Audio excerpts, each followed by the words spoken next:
मानव समाचार, मानवता के हक में। आप देख रहे हैं मानव समाचार। आज हमारे स्टूडियो में एक ऐसी शख्सियत तशरीफ फरमा है जिन्होंने निहाल साहब के साथ जिंदगी का एक अरसा बिताया। उसके बाद 2012 और 2013 में समाजवादी पार्टी के सदर रहे। अब वो वार्ड नंबर 16 के कारपोरेटर हैं। जी हाँ, हम बात कर रहे हैं साथी अयाज हलचल साहब की। शुरू करते हैं अयाज हलचल से बातचीत। हमारा पहला सवाल है, अयाज हलचल से हमारा सीधा सवाल है, आपको साथी अयाज हलचल क्यों कहा जाता है? सबसे पहले तो मैं मानव समाचार जो हमारे इनके प्रेसिडेंट है अन्नू भाई, अन्नू पीटर साहब, और हमारे जिनको शाहरुख खान बोला जाता है, आज हमारे चैनल पे एक अच्छा काम कर रहे हैं। और तमाम जितने चैनल के लोग, हम उनका शुक्रिया अदा करते हैं जो जिन्होंने हमको यहाँ पे मदद किया और इज्जत दिया।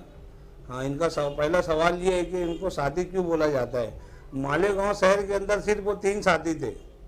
एक निहाल साहब थे, बुलंद भाई थे, और उसके बाद मैं बना।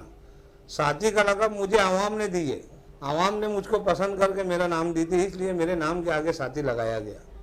ये आवाम का फैसला था। जिस वक्त निहाल साहब के बाद दूसरा नंबर शहर के अंदर मेरा ही लगा था साथी का, उसके बाद बुलंद भाई का नंबर लगा।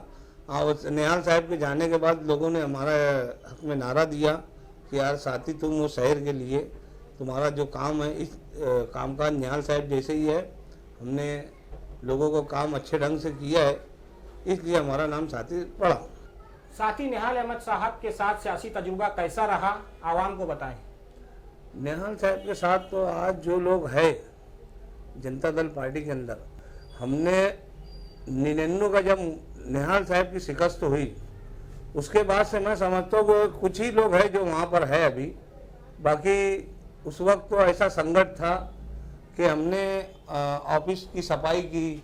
हारने के बाद सब पूरा 15-20 दिन तो कोई चढ़ता नहीं था। हमने पूरी साफ सफाई करके दोबारा ऑफिस चालू किया। फिर हमने साहब को बुलाया कि शिकस्त तो होते रहती है। फिर साहब आए, लोगों को हम जाली पे से खड़े रह के मैं बुलाता था कि आओ बैठो, फिर से अपने को दोबारा शहर का काम करना है।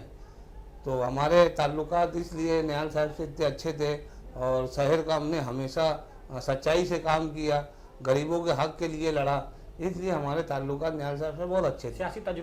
सियासी तजुर्बे में तो हमको तो बहुत कुछ मिला है वहाँ से। आज निहाल साहब के साथ मैंने कदम से कदम मिला के चला हूँ। आज उसकी बदौलत मेरे को हर काम काज में आसानी रहती है। कौन सा ऐसी चीज़ है जो वहाँ से नहीं मिली। मगर हुआ ऐसा है कि सियासत में निहाल साहब के साथ हमने जो भी किया, मगर जब मुफ्ती साहब के साथ आए तो हमको एकदम आसान रास्ता मिल गया, शॉर्ट रास्ता। एकदम आसानी से काम काज भी आवाम का अच्छे ढंग से कर लेते। और बोलने का मतलब कि कोई संघर्ष तो नहीं होता, कोई रुकावट नहीं आती।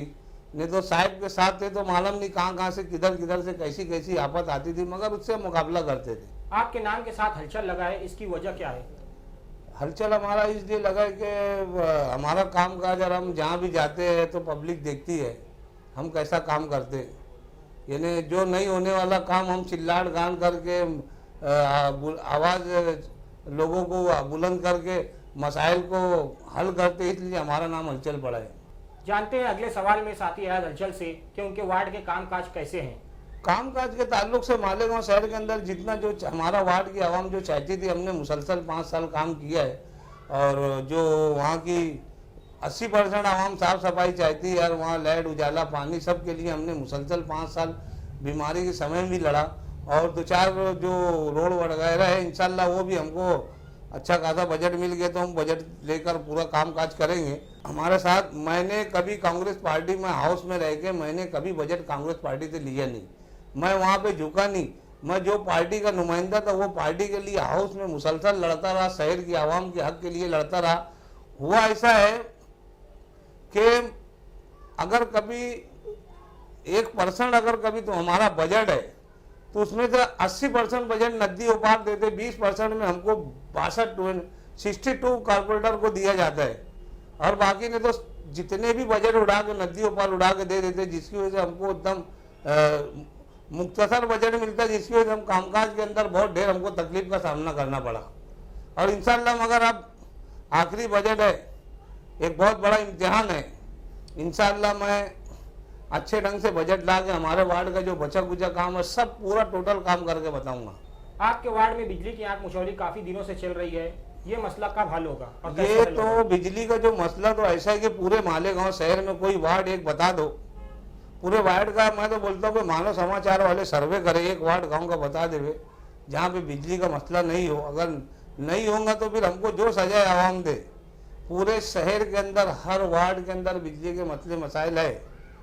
हम नदी उस पार भी जाते हैं तो बाकायदा वहाँ पे आमदार साहब दादा भूसे ने जो यहाँ के अपने क्या नाम है उनका पावर हाउस के जो नायब चेयरमैन है उनको बाकायदा उसको ऑफिस में बंद करके मारा गया कि हमारे वहाँ आग जो बिजली जब देखो जब चली जाती है, यहाँ पे 8-10 घंटा बिजली नहीं रहती, इसलिए उनको बाकायदा एक जिम्मेदार एक मंत्री है और दादा भूसे साहब ने उनको मारे बाकायदा। पीछे एजाज बेग साहब ने एक मामला उठाया था बुनकर मेयर का, तो उसके दूसरे ही दिन आपने व्हाट्सएप पर चलाया था कि मुस्लिम मेयर चाहिए, बुनकर मेयर की आपने हिमायत नहीं की थी।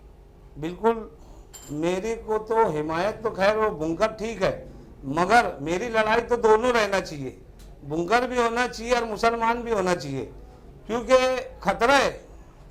अगर मालेगांव शहर की आवाम एक अखंड महापुर की ताकत देती है, अक्सरियत देती है, अगर कभी आने वाले चुनाव में अगर हमको पूरा मुकम्मल तौर पे अगर अक्सरियत देती है तो महापुर हमारा बैठाएंगे। अगर कभी हमारे हाथ से अगर अक्सरियत जाती है, मुफ्ती मोहम्मद इस्माइल कासमी के जो नुमाइंदे लोगों के हाथ से अगर कभी कारपोरेशन जाती है तो सीधा मेयर नदी उस पार का बैठेंगे, चाहे तुम कुछ भी करके बताओ, क्योंकि अब वो पोजीशन पे आ चुकी है मालेगांव कारपोरेशन। तमाम जितने भी ओहदे आज देख लो, स्टैंडिंग कमेटी का चेयरमैन भी नदी उस पार का है, डिप्टी महापुर भी नदी को उस पार का, वहाँ के सब मुहिकमे जो है उनके हाथ में जा चुके, सिर्फ महापुर हमारा बैठा नदी इस पार का। तो हमारी लड़ाई है वो, अगर आने वाले चुनाव में हमको अक्सरियत नहीं देते हैं तो महापुर नदी का उस पार का बैठेंगे, ये बिल्कुल इसमें कोई दो राय नहीं है। इसलिए मेरी लड़ाई ये थी कि मुस्लिम महापुर चाहिए। हमारे साथ जुड़े रहने के लिए बहुत बहुत शुक्रिया साथी अयाज अर्चल साहब। देखते रहिए मानव समाचार, लाइक करें, शेयर करें और सब्सक्राइब करना ना भूलें। राजधानी हो राजधानी, राजधानी हो राजधानी हो